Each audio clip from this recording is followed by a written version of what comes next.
There was this great article this maybe it was 3 weeks ago now. It was the end of 2022 in December. They published this in the New York Times. It was called Luddite Teens Don't Want Your Likes, when the only thing better than a flip phone is no phone at all. And it was kind of this vignette on a group of high school students from New York. I believe they were in Brooklyn.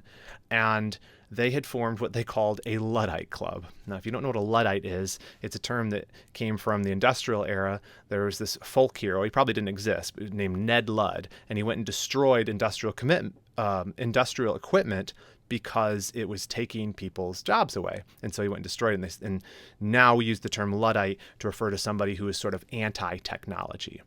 And so when they talk about these Luddite teens, they're talking about these students who formed this club, which they, self-consciously called the Luddite Club. And the point of this was that they were taking a deliberate look at their lives, how plugged in they were as teenagers, constantly having to be online. And they just said, no, I don't want that for my life.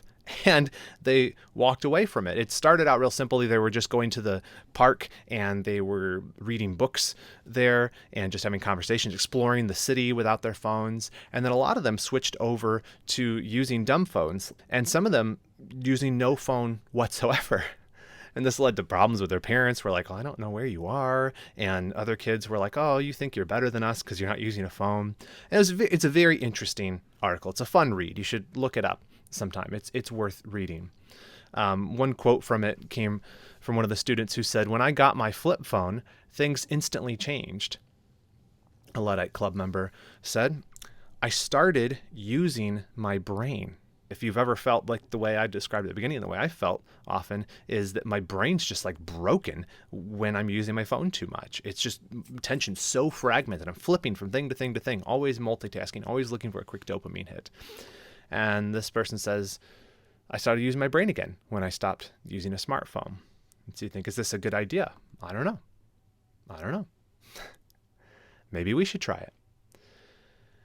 And I think a lot of times we tend to look at technology as this sort of inevitable slide towards it dominating all aspects of our lives. And I suppose history, if it tells us anything, that sort of is the thing. I'm online more than I've ever have been in my life. And every year, I think that incrementally goes up.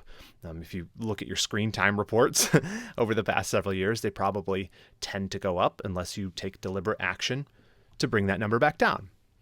And it sort of seems, well, it's inevitable. But I think it should be a check for us as believers to think, man, if a group of high school students are like, hey, this doesn't seem good for my life, I'm going to make some changes. Why wouldn't we, who serve the King of Kings and whose productivity matters more on an eternal timeline, because we're serving God with our time, why wouldn't we at least open up the option of maybe these phones aren't being helpful for us?